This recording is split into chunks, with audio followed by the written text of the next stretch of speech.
Hi guys, welcome back to my YouTube channel. ಬನ್ನಿ ನನ್ನ ಜೊತೆ ಮೋಟೋವರ್ಸ್ಗೆ ತೊಗೊಂಡಿರೋ ಗೇರ್ಸ್ ಜೊತೆ ಗೆಟ್ ರೆಡಿ ಆಗೋಣ. ಸೊ ಇದಿಷ್ಟು ನಾನು ತೊಗೊಂಡಿರೋ gears.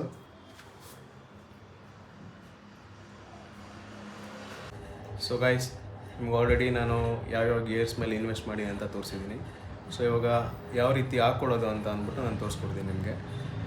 So that is the get ready video ಅಂತ. ಸೊ ಗೈಸ್, ಬನ್ನಿ ನೆಕ್ಸ್ಟ್ ಸ್ಟೇಜ್ಗೆ ಹೋಗೋಣ. ಯಾವ ರೀತಿ ವೇರ್ ಮಾಡಬೇಕು ಮತ್ತು ಯಾವ್ಯಾವ ಗೇರ್ಸ್ ಅದು ಎಷ್ಟೆಷ್ಟು ಇನ್ವೆಸ್ಟ್ ಮಾಡಿದ್ದೀನಿ ಅಂತ ಪ್ರತಿಯೊಂದು ಡೀಟೇಲ್ಸ್ ನಿಮಗೆ ಕೊಡ್ತೀನಿ. ಸೊ ನಾನು ನನ್ನ ಲೈಫಲ್ಲಿ ಗಾಡಿ ತೊಗೊಂಡಾದ್ಮೇಲೆ ಫಸ್ಟ್ ಟೈಮು ಇಷ್ಟು ದೊಡ್ಡ ಅಮೌಂಟಲ್ಲಿ ನಾನು ಗೇರ್ಸ್ ಮೇಲೆ ಇನ್ವೆಸ್ಟ್ ಮಾಡಿರೋದು. ನಾನು ಯಾವ ಪ್ರೊಫೆಷ್ನಲ್ ರೇಸರಲ್ಲ, ಏನಲ್ಲ, ಏನೋ ಒಂದು ಪ್ಯಾಷನೇಟಾಗಿ ಮಾಡ್ತಾಯಿದ್ದೀನಿ. ಸೊ ನೋಡೋಣ ಇದು ಎಲ್ಲಿವರೆಗೂ ಹೋಗುತ್ತೆ ಅಂತ. ಸೊ ನಾನು ಇನ್ವೆಸ್ಟ್ ಮಾಡಿರೋ ಗೇರ್ಸ್ ಬ್ರ್ಯಾಂಡ್ ಬಂದು ಲಿಯೇಟ್ ಅಂದ್ಬಿಟ್ಟು, one of the expensive gears ಮತ್ತು imported brands. So first gears ಹಾಕೊಳ್ಳೋಕ್ಕಿಂತ ಮುಂಚೆ ನಮ್ಮ ಬಾಡಿ ಮೇಲೂ ಡೈರೆಕ್ಟಾಗಿ ಹಾಕ್ಕೋಬೋದು, ಬಟ್ ಹಂಗೆ ಹಾಕೊಳ್ಳೋಕೆ ಕಂಫರ್ಟಬಲ್ ಆಗೋಲ್ಲ ಅಂದರೆ ನಾನು ಯೂಸ್ ಮಾಡೋದು ಕಂಪ್ರೆಷನ್ಸ್ ಯೂಸ್ ಮಾಡ್ತೀನಿ. ಸೊ ನಾನು ಟಾಪಲ್ಲೂ ಕಂಪ್ರೆಷನ್ ಯೂಸ್ ಮಾಡ್ತೀನಿ. ಲೆಗ್ ನೀ ಬ್ರೇಸಸ್ ಹಾಕೋಬೇಕಂದ್ರೂ ನೀ ಬ್ರೇಸಸ್ನೇ ಸ್ಲೀವ್ ಕೊಡ್ತಾರೆ, ಅದನ್ನ ಯೂಸ್ ಮಾಡಬೇಕಾಗುತ್ತೆ. ಸೊ ಫಸ್ಟು ಎಲ್ಲದಕ್ಕಿಂತ ಮುಂಚೆ ನೀ ಬ್ರೇಸಸ್ನ ಫಸ್ಟ್ ಹಾಕ್ಕೊಳ್ಬೇಕು. ಇದೇ ಟಫೆಸ್ಟ್ ಪಾರ್ಟು. ಕರೆಕ್ಟಾಗಿ ಇದು ಮೌಂಟ್ ಮಾಡ್ಕೊಂಡಿಲ್ಲ ಅಂತಂದರೆ ನಿಮಗೆ ಗಾಡಿ ಓಡ್ಸೋಕ್ಕಾಗಲ್ಲ ಮತ್ತು ವಾಕ್ ಮಾಡೋಕ್ಕೂ ಆಗಲ್ಲ. ಸೊ ಇದು ಝೀ ಬ್ರೇಸ್ ಅಂತ ಅಂದ್ಬಿಟ್ಟು ಲಿಯೇಟ್ ಬ್ರ್ಯಾಂಡ್ದು. ಸೊ ನೀ ಗಾರ್ಡ್ ಅಂತ ಕೇಳಿದಿರಾ, ನೀ ಗಾರ್ಡ್ದು ನೆಕ್ಸ್ಟ್ ಸ್ಟೇಜ್ದು ನೆಕ್ಸ್ಟ್ ಲೆವೆಲಲ್ಲಿ ಇರೋದು ನೀ ಬ್ರೇಸಸ್ ಅಂದ್ಬಿಟ್ಟು. ಸೊ ಕಂಪ್ಲೀಟ್ಲಿ ಪ್ರೊಟೆಕ್ಷನ್ ಕೊಡುತ್ತೆ. ತೈಯಿಂದ ಹಿಡಿದು ನೀಸು ಮತ್ತು ಶಿನ್ನವರೆಗೂ ಪ್ರೊಟೆಕ್ಷನ್ ಇರುತ್ತೆ. ಮತ್ತು ಇನ್ ಕೇಸ್ ಏನೋ ಕ್ರ್ಯಾಶ್ ಆದರೆ ಇದು ನಿಮಗೆ ಯಾವುದೇ ರೀತಿ ಮೂಮೆಂಟ್ ಆಗೋಕ್ಕೆ ಬಿಡಲ್ಲ. ಸೊ 100% ಸೇಫ್ಟಿ ಅಂತ ಹೇಳ್ಬೋದು. ಬಟ್ 99% ಹೇಳ್ತೀನಿ, 1% ಎರರ್ ಎಲ್ಲೋ ಇರುತ್ತೆ. ಕ್ರ್ಯಾಶ್ ಆದಾಗ ಏನಾದರೂ ನೋವಾಗುವಂಥದ್ದು. ಬಟ್ 99% ನಿಮಗೆ ಸೇಫ್ ಮಾಡುತ್ತೆ. ಈ ಬ್ರೇಸಸಲ್ಲಿ ನಿಮಗೆ ರೈಟ್ ಸೈಡು ಮತ್ತು ಲೆಫ್ಟ್ ಸೈಡ್ ಅಂತ ಆಲ್ರೆಡಿ ನಿಮಗೆ ಮೆನ್ಷನ್ ಆಗಿರುತ್ತೆ ಒಳಗಡೆ. ಸೊ ಆ್ಯಕ್ಚುಲಿ ನಾನು ಈ ಬ್ರೇಸಸ್ ತೊಗೊಳಕ್ಕಿಂತ ಮುಂಚೆ ನಾನು ಪ್ಲ್ಯಾನ್ ಮಾಡಿದ್ದು ಲಿಯೇಟ್ ಸಿ ಬ್ರೇಸಸ್ ಅಂದ್ಬಿಟ್ಟು. ಅದು ಟಾಪ್ ರೇಟೆಡು, ಅಂದರೆ ಅಡ್ವಾನ್ಸ್ ಲೆವೆಲಲ್ಲಿರೋದು. ಅದನ್ನು ನಾನು ಟ್ರಯಲ್ ಮಾಡಿದೆ, ಬಟ್ ನನಗೆ ಕಂಫರ್ಟಬಲ್ ಅನಿಸ್ಲಿಲ್ಲ ಅಂದ್ಬಿಟ್ಟು ನಾನು ಝೀ ಬ್ರೇಸಸ್ ತೊಗೊಂಡಿದ್ದೀನಿ. ಸೊ ಈ ಬ್ರೇಸಸ್ ಯಾವ ರೀತಿ ಹಾಕ್ಕೋಬೇಕು ಅಂತ ಅಂದ್ಬಿಟ್ಟು ನಾನು ತೋರಿಸ್ತೀನಿ ಇವಾಗ ನಿಮಗೆ. ಸೊ ನಿಮಗೆ ಇಲ್ಲಿ 4 ಸ್ಟ್ರ್ಯಾಪ್ಸ್ ಇದೆ ಒಟ್ಟು, 1 2 3 ಅಂದ್ಬಿಟ್ಟು. ಯಾವ್ಯಾವ ಸ್ಟ್ರ್ಯಾಪು ಫಸ್ಟು ನೀವು ಹಾಕ್ಕೊಳ್ಬೇಕಂತ ಇಲ್ಲಿ ಆಲ್ರೆಡಿ ಮೆನ್ಷನ್ ಆಗಿದೆ. ನಂಬರ್ ವೈಸೇ ನೀವು ಸ್ಟ್ರ್ಯಾಪ್ ಮಾಡ್ಕೋಬೇಕು.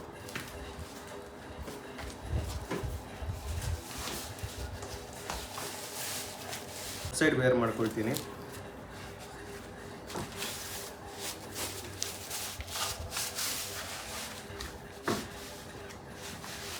ಸೊ ಇದು ವೇರ್ ಮಾಡಬೇಕಾದಾಗ ನಿಮ್ಮ ಕಾಲು ಬಂದು 90 ಡಿಗ್ರೀಸ್ ಬೆಂಡ್ ಆಗಿರಬೇಕು. ಇಲ್ಲ ನೀವು ಒಂದು ಸ್ಟ್ಯಾಂಡ್ ಇಟ್ಕೊಂಡಾದರೂ ಮಾಡ್ಬೋದು, ಇಲ್ಲ ಕಂಫರ್ಟಬಲ್ ಇದ್ದರೆ ನೆಲದ ಮೇಲೆ ಇಟ್ಕೊಂಡು ಮಾಡ್ಬೋದು. ನಾನೇನಪ್ಪ ಮಾಡ್ತೀನಿ ಅಂದರೆ ನನ್ನ ಮಂಚದ ಮೇಲೆ ಸಪೋರ್ಟ್ ತೊಗೊಂಡು ಮಾಡ್ತಿದ್ದೀನಿ. ಸೊ 90 ಡಿಗ್ರಿ ನೀವು ಇಟ್ಕೊಂಡಾಗ ಏನಾಗುತ್ತೆ, ಕರೆಕ್ಟಾಗಿ ಪ್ರಾಪರಾಗಿ ಶಿನ್ನಿಗೆ ಮೌಂಟ್ ಆಗುತ್ತೆ, ಮತ್ತು ನೀಸಿಗೆ ಮೌಂಟ್ ಆಗುತ್ತೆ, ಮತ್ತು ನಿಮ್ಮ ತೈಗೆ ಮೌಂಟ್ ಆಗುತ್ತೆ.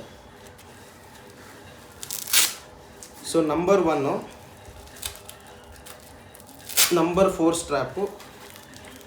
ಇದು ಬಂದು ನಂಬರ್ 2 ಸ್ಟ್ರ್ಯಾಪು ಸೆಂಟ್ರಲ್ಲಿರೋದು. ನಂಬರ್ 1 ಸ್ಟ್ರ್ಯಾಪ್ ಬಂದು ಇಲ್ಲಿ ನಿಮ್ಮ ಕುಷನ್ ಕಾಣ್ತಿದೆಯಲ್ಲ, ಸೊ ನಿಮ್ಮ ಕಾಫ್ ಮಸಲ್ಗೆ ಕರೆಕ್ಟಾಗಿ ಕೂತ್ಕೋಬೇಕಿದು.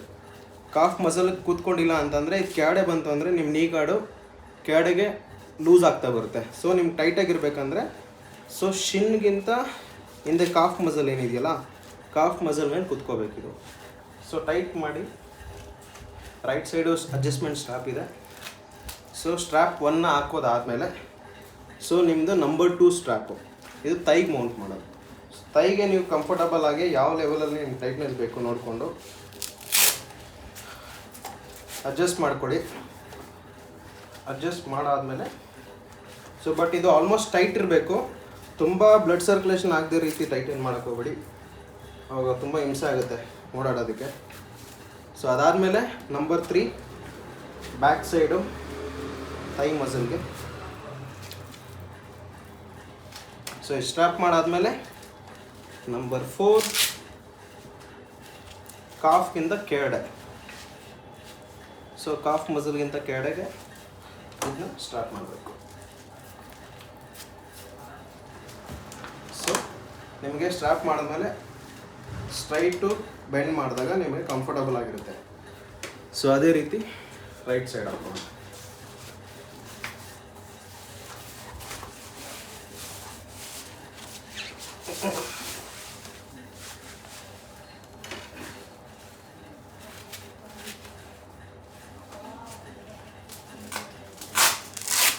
ಸೊ ಇದ್ರ ಸ್ಟ್ರ್ಯಾಪ್ ನಂಬರ್ ಆ ಕಡೆ ಆಗಿದೆ, ಲೆಫ್ಟ್ ಸೈಡ್ ಕಾಣುತ್ತೆ, ರೈಟ್ ಸೈಡ್ ಕಾಣುತ್ತೆ.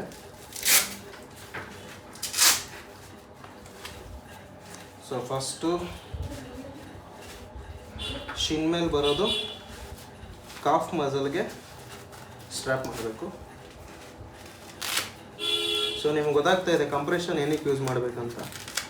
ಈ ಥರ ಸ್ಟ್ರ್ಯಾಪ್ಸು ಸ್ಕಿನ್ ಮೇಲೆ ಯೂಸ್ ಮಾಡಿದ್ರೆ ನಿಮಗೆ ಕಂಫರ್ಟಬಲ್ ಆಗಿರಲ್ಲ, ಓಕೆನಾ. ಸೊ ನಂಬರ್ 2 ಸ್ಟ್ರ್ಯಾಪ್ ಅಡ್ಜಸ್ಟ್ ಮಾಡಿಕೊಂಡು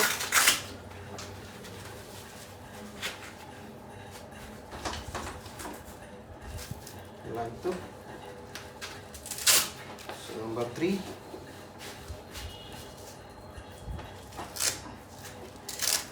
ಆಯಿತು. ನಂಬರ್ 4. ಸೊ ಇದು ಕಾಫ್ಗಿಂತ ಕೆಳಗಡೆ ಇರಬೇಕು, 4th ಒನ್.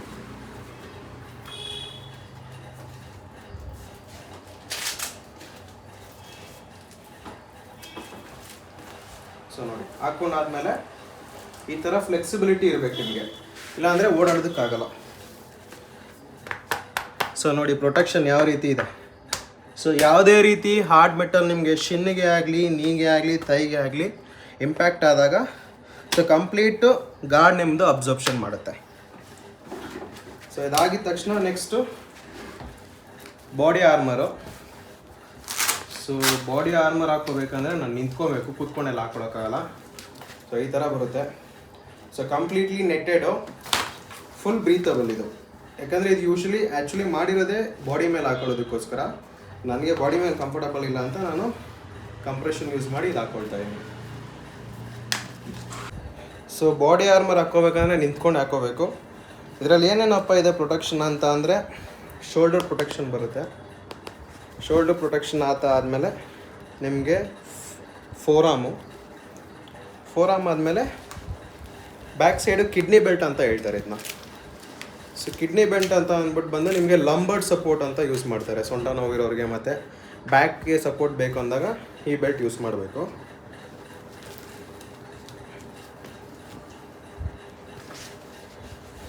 ಸೊ ಫಸ್ಟು ಕೈ ಹಾಕ್ಕೊಂಡು ಒಳಗಡೆಗೆ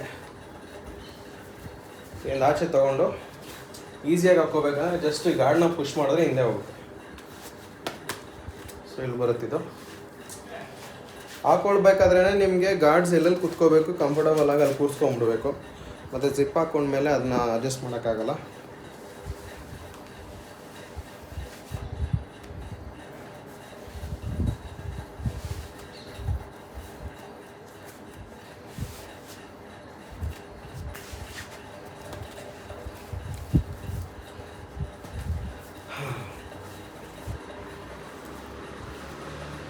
ಸೊ ಎಲ್ಲ ಗಾರ್ಡ್ಸು ಕರೆಕ್ಟಾಗಿ ಆ ಪ್ಲೇಸ್ಗೆ ಕೂಡಿಸ್ಕೊಂಡಾದ್ಮೇಲೆ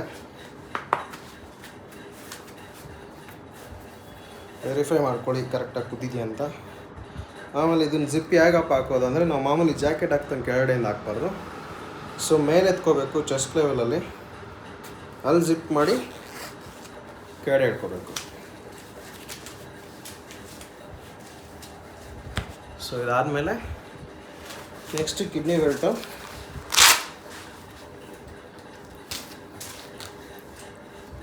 ನಿಮ್ಗೆ ಎಷ್ಟು ಟೈಟ್ ಬೇಕೋ ಅಷ್ಟು ಟೈಟನ್ನು ಅಡ್ಜಸ್ಟ್ ಮಾಡಿಕೊಂಡು ಪ್ಲೇಸ್ ಮಾಡ್ಕೊಳ್ಳೋದು.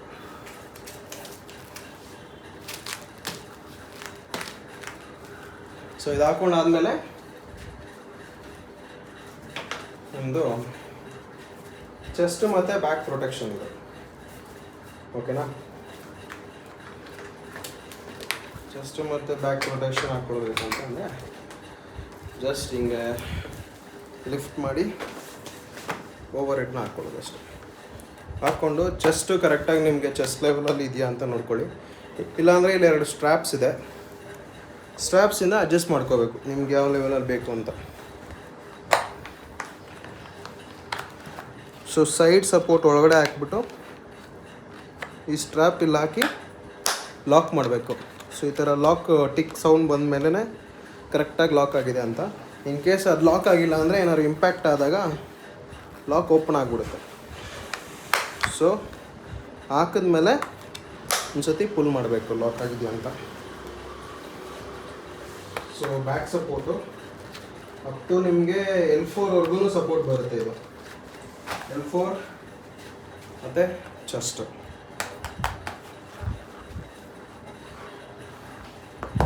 ಸೊ ನೋಡಿ, ಎಲ್ಲೆಲ್ಲಿ ಯಾವ ರೀತಿ ಇಂಪ್ಯಾಕ್ಟ್ ಆದ್ರೂ ನಿಮಗೆ ನೀಟಾಗಿ ಪ್ರೊಟೆಕ್ಷನ್ ಮಾಡುತ್ತೆ. ಸೊ ಯಾಕೆ ನಾನು ಇದ್ರ ಮೇಲೆ ಇನ್ವೆಸ್ಟ್ ಮಾಡಿದೆ ಅಂತಂದರೆ, ಇದು ಬಂದು Li8 4.6 ಅಂದ್ಬಿಟ್ಟು 4.6 ವರ್ಷನ್ ಬಂದು ಲೇಟೆಸ್ಟು ಮತ್ತು ಹೈ ಲೆವೆಲಲ್ಲಿರುವಂಥ ಗಾರ್ಡ್ಸ್ ಇದು. ನಂಗೆ ಪ್ರೊಟೆಕ್ಷನ್ ಚೆನ್ನಾಗಿ ಬೇಕು ಅಂತ ಅಂದ್ಬಿಟ್ಟು ಈ ಮಾಡೆಲ್ನ ಚೂಸ್ ಮಾಡಿದ್ದೆ. ಸೊ ಗ್ಲೌಸ್ ಬಂದ್ಬಿಟ್ಟು Li8 ಬ್ರ್ಯಾಂಡ್ ಅವ್ರದ್ದೇ 5.5 ADV ರ್ಯಾಲಿ ವರ್ಷನ್ ಇದು. ಸೊ ಇದು ಏನಕ್ಕೆ ಚೂಸ್ ಮಾಡಿದೆ ಅಂತ ಅಂದರೆ, ನಾರ್ಮಲ್ ಗ್ಲೌಸ್ಗಿಂತ ಈ ಗ್ಲೌಸ್ ತುಂಬ ಕಂಫರ್ಟಬಲ್ ಇದೆ ಮತ್ತು ಈಸಿಯಾಗಿ ವೇರ್ ಮಾಡ್ಬೋದು ಮತ್ತು ಥಿನ್ನೆಸ್ಟ್ ಗ್ಲೌಸ್ ಇದು. ಕ್ವಾಲಿಟಿನೂ ತುಂಬ ಚೆನ್ನಾಗಿದೆ. ಸೊ ಇದು ಬಂದು ಯಾವ ರೀತಿ ಮೆಟೀರಿಯಲ್ ಅಂತ ಅಂದರೆ, ರಬ್ಬರ್ ವಿತ್ ಕಾಟನ್ ಮಿಕ್ಸ್ ಬರುತ್ತೆ. ಸೊ ನಿಮ್ಗೆ ಯಾವ ರೀತಿ ಇರಿಟೇಷನ್ ಆಗೋಲ್ಲ. ನಾರ್ಮಲ್ ಗ್ಲೌಸ್ ಹಾಕ್ಕೊಂಡ್ರೆ 15-20 ನಿಮಿಷದ ಮೇಲೆ ಯೂಸ್ ಮಾಡೋಕ್ಕಾಗಲ್ಲ. ಸೊ ಇದು ವೆರಿ ಥಿನ್, ಲೈಟ್ ವೆಯ್ಟ್ ಮತ್ತು ಈಸಿಯಾಗಿ ವೇರ್ ಮಾಡ್ಬೋದು. ಮತ್ತು ನಕ್ಕಲ್ಗೆ ಪ್ರೊಟೆಕ್ಷನ್ ಇದೆ ಇದರಲ್ಲಿ, ಸಾಫ್ಟ್ ಪ್ರೊಟೆಕ್ಷನ್ಸು ನಕ್ಕಲ್ಗೆ ಮಾತ್ರ. ಮತ್ತು ಸೊ ಫೋರ್ ಆರ್ಮ್ಸ್ ಇಂಪ್ಯಾಕ್ಟ್ ಆಗಿದ್ರೆ ಲೈಟಾಗಿ ಇಂಪ್ಯಾಕ್ಟ್ಸ್ನ ತಡೆಯುತ್ತೆ ಅಷ್ಟೇ. ಇದು ಜಾಸ್ತಿ ಏನು ಪ್ರೊಟೆಕ್ಷನ್ ಮಾಡಲ್ಲ. ಏನಂದರೆ ರ್ಯಾಲಿ ವರ್ಷನ್ ಅಂದರೆ, ಇವಾಗ ನೀವು ರ್ಯಾಲಿ ವರ್ಷನ್ ಬಂದು ನಾರ್ಮಲಿ ಡೆಸರ್ಟಲ್ಲಿ ಓಡಿಸೋದು, ಅಲ್ಲೇನು ಬಿದ್ದರೆ ಏನೂ ಆಗೋಲ್ಲ ಯೂಶ್ವಲಿ. ಸೊ ಅದಕ್ಕೋಸ್ಕರ ಇದು ಕಾನ್ಸೆಪ್ಟ್ ಯೂಸ್ ಮಾಡಿರೋದು. ನಾವು ನಾರ್ಮಲಾಗಿ ಆಫ್ ರೋಡಿಂಗ್ ಎಲ್ಲ ಮಾಡ್ತೀವಿ ಅಂತ ಅಂದರೆ ಯೂಸ್ ಮಾಡ್ಕೋಬೋದು ಇದನ್ನ. ಸೊ ಇದರದ್ದು ಕಾಸ್ಟ್ ಬಂದು 7,500 rupees ಆಗಿದೆ ಗ್ಲೌಸ್ಗೆ.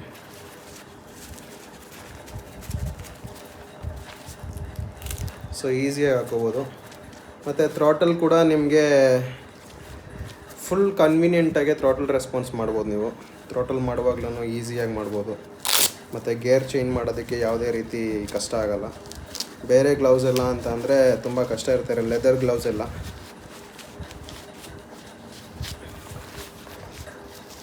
ಸೊ ಅದಕ್ಕೋಸ್ಕರ ಇದನ್ನು ತೊಗೊಂಡಿದ್ದೀನಿ. ಚೆನ್ನಾಗಿದೆ, ನನಗಂತೂ ಇಷ್ಟ ಆಯಿತು. ನಾನೇನು ಶ್ರೀಮಂತ ಅಲ್ಲ ಗುರು ಇಷ್ಟೆಲ್ಲ ಇನ್ವೆಸ್ಟ್ ಮಾಡೋಕ್ಕೆ. 2 ವರ್ಷಕ್ಕೆ EMI ಹಾಕ್ಬಿಟ್ಟಿದ್ದು ಇಷ್ಟು ತೊಗೊಂಡಿದ್ದೀನಿ ನಾನು. ಓಕೆನಾ. So gloves 7,500.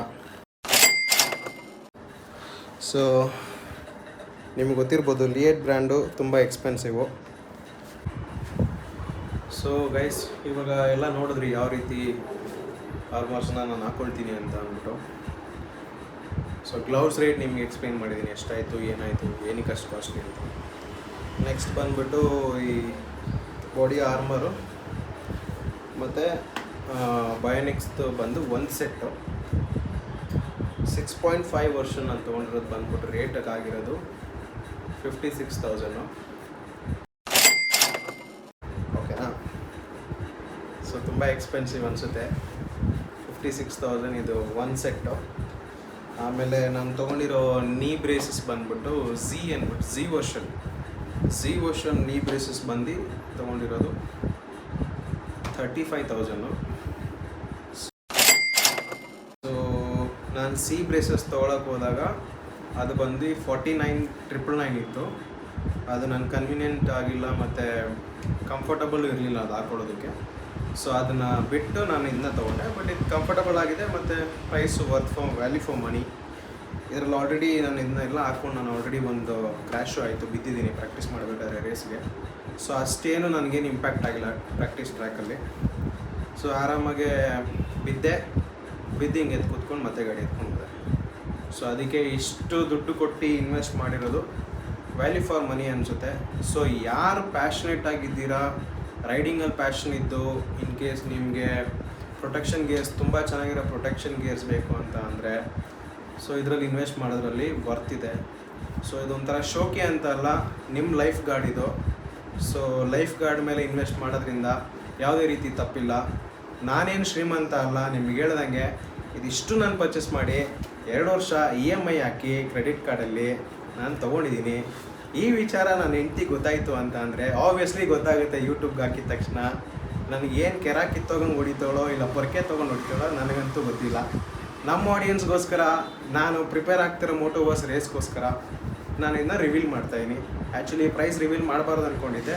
ಪ್ರೈಸ್ ರಿವೀಲ್ ಮಾಡಿದ್ರೇ ಗೊತ್ತಾಗುತ್ತೆ ಎಲ್ರಿಗೂ ಯಾವ ಬ್ರ್ಯಾಂಡ್ನ ಚೂಸ್ ಮಾಡಬೇಕಂತ. ಚೀಪರ್ ವರ್ಷನಲ್ಲೂ ಬರುತ್ತೆ, ಏಸರ್ ಬೈಸ್ ಬರುತ್ತೆ, ಮತ್ತು ರೈಸ್ ಮೋಟರ್ಸಲ್ಲಿ ಸುಮಾರು ಬ್ರ್ಯಾಂಡ್ಸ್ ಇದೆ. ಸೊ ಯಾವ್ದಾದ್ರು ಚೂಸ್ ಮಾಡ್ಬೋದು. ನಾನು ನನ್ನ ಲೈಫ್ನ ಸೇವ್ ಮಾಡಲಿ ಅಂತ ಇಷ್ಟು ಇನ್ವೆಸ್ಟ್ ಮಾಡಿದ್ದೀನಿ ಬ್ರೋ, ಯಾವುದೇ ರೀತಿ ತಪ್ಪಿಲ್ಲ ಇದರಲ್ಲಿ. ಓಕೆ ಫ್ರೆಂಡ್ಸ್, ಇವಾಗ ನೆಕ್ಸ್ಟು ನಾನು ಬೂಟ್ಸ್ ಯಾವ್ದು ತೊಗೊಂಡಿದ್ದೀನಿ ಅಂತ ತೋರಿಸ್ತೀನಿ. ಸೊ ಬೂಟ್ಸ್ ಬಂದು ಇದು ರಾಯಲ್ ಎನ್ಫೀಲ್ಡ್ ಅವ್ರದ್ದೇ ನಾನು ತೊಗೊಂಡಿರೋದು, ಅಡ್ವೆಂಚರ್ ಟೂರರ್ ಅಂದ್ಬಿಟ್ಟು. ಸೊ ಕಂಪ್ಲೀಟ್ ಆ್ಯಂಕಲ್ ಪ್ರೊಟೆಕ್ಷನ್ವರೆಗೂ ಬರುತ್ತೆ. ಸೊ ನಾನು ರೇಸ್ಗೆ ಮೋಟೋಕ್ರಾಸ್ ಬೂಟ್ಸ್ ತೊಗೊಳೋದು ಬೇಡ ಅಂತ ಅಂದ್ಬಿಟ್ಟು ಇದನ್ನು ತೊಗೊಂಡಿದ್ದೀನಿ. ಮತ್ತು ನೀ ಗಾರ್ಡ್ಸು ಪ್ರೊಟೆಕ್ಟ್ ಮಾಡುತ್ತೆ ನನಗೆ, ನೀ ಮತ್ತು ಶಿನ್ ಗಾರ್ಡ್ ಪ್ರೊಟೆಕ್ಟ್ ಇರೋದ್ರಿಂದ. ಸೊ ನನಗೆ ಆ್ಯಂಕಲ್ ಪ್ರೊಟೆಕ್ಷನ್ ಬೇಕಿರೋದ್ರಿಂದ ಇದೊಂದು ಸಿಂಪಲಾಗಿ ಇನ್ವೆಸ್ಟ್ ಮಾಡಿದ್ದೀನಿ. ಇದು ಬಂದು 9500 value for money, completely water proof ಇದು. ಸೊ ಈ ಗಾರ್ಡ್ಸ್ ಯಾವುದೂ ವಾಟರ್ ಪ್ರೂಫ್ ಇಲ್ಲ. ಸೊ ಮಳೇಲಿ ಬಿತ್ತು ಅಂತ ಅಂದರೆ, ಮಳೆ ಬಂತು ಅಂದರೆ ಹೋಯ್ತು, ನೀವು ಮತ್ತೆ ಬಿಚ್ಚಕ್ಕೆ ಹೋದಾಗೆಲ್ಲ ಹರಿದೋಗುತ್ತೆ. ಸೊ ಇದು ಮಳೆಗಾಲದಲ್ಲಿ ಯೂಸ್ ಮಾಡೋಕ್ಕಂತ ಅಲ್ಲ, ಇದು ಸಮ್ಮರಲ್ಲಿ ಮಾತ್ರ ಯೂಸ್ ಮಾಡಬೇಕು. ಸೊ ಇದು ಕಂಪ್ಲೀಟ್ಲಿ ವಾಟರ್ ಪ್ರೂಫು. ಸೊ ಮಳೆ ನೀರು ಎಲ್ಲೂ ಒಳಗಡೆ ಹೋಗೋದಿಲ್ಲ. ಸೊ ಈ ರೀತಿ ಇದೆ, ಕಂಪ್ಲೀಟ್ ಆ್ಯಂಕಲ್ ಪ್ರೊಟೆಕ್ಷನ್ ಇದೆ. ಮತ್ತು ಲಾಕಿಂಗ್ ತುಂಬ ಚೆನ್ನಾಗಿದೆ, ಲಾಕಿಂಗ್ ಸಿಸ್ಟಮು ಪ್ಲಾಸ್ಟಿಕ್ದು. ಸೊ ಇದರಲ್ಲೂ ಬಿದ್ದಿದ್ದೀನಿ, ನನಗೆ ಯಾವುದೇ ರೀತಿ ಆ್ಯಂಕಲ್ ಟ್ವಿಸ್ಟ್ ಏನೂ ಆಗಿಲ್ಲ, ತುಂಬ ಚೆನ್ನಾಗಿದೆ ಇದು. ಸೊ ನೋಡಿ, ಆಮೇಲೆ ಗೇರ್ ಶಿಫ್ಟ್ ಮಾಡೋದಕ್ಕೆ ಪ್ಯಾಡ್ಸು ಇದೆ ಇಲ್ಲಿ. ಅದಾದಮೇಲೆ ಸೊ ನಾನಿದೆಲ್ಲ ಗೇರ್ಸ್ ಹಾಕ್ಕೊಂಡಾದ್ಮೇಲೆ ಹಿಂಗೆ ನಾನು ಹೋಗಿ ಪ್ರಾಕ್ಟೀಸ್ ಮಾಡೋಕ್ಕಾಗಲ್ಲ. ಸೊ ಇದ್ರ ಮೇಲೆ ಒಂದು ಜರ್ಸಿ ಏನಾದರೂ ಹಾಕ್ಕೊಳ್ಳೇಬೇಕು. ಜರ್ಸಿ ಬಂದುಬಿಟ್ಟು ವಂಡರ್ಲೂಮ್ಸಿಂದ ನಾನೊಂದು ಆರ್ಡ್ರ್ ಮಾಡಿದ್ದೀನಿ. ಸೊ ಟ್ರೈ ಕಲರ್ ಅಂದ್ಬಿಟ್ಟು ಈ ಜರ್ಸಿ ನಾನು ಯೂಸ್ ಮಾಡ್ತೀನಿ. ಜಸ್ಟ್ ನೀವು ಗೇರ್ಸ್ ಎಲ್ಲ ಹಾಕ್ಕೊಂಡ್ಮೇಲೆ ಇದು ಹಂಗೆ ಹಾಕ್ಕೊಳ್ಳೋದು ಅಷ್ಟೇ, ಮೈ ಮೇಲೆ ಏನೂ ಕಷ್ಟ ಆಗೋಲ್ಲ.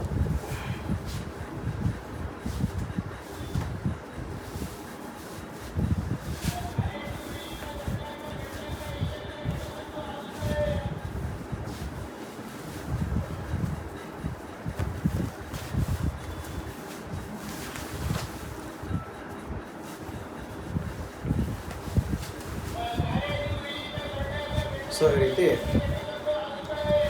ಗೇರ್ಸ್ ಮೇಲೆ ಹಿಂಗೆ ಹಾಕ್ಕೊಂಡು ಹೋಗೋದಷ್ಟೇ.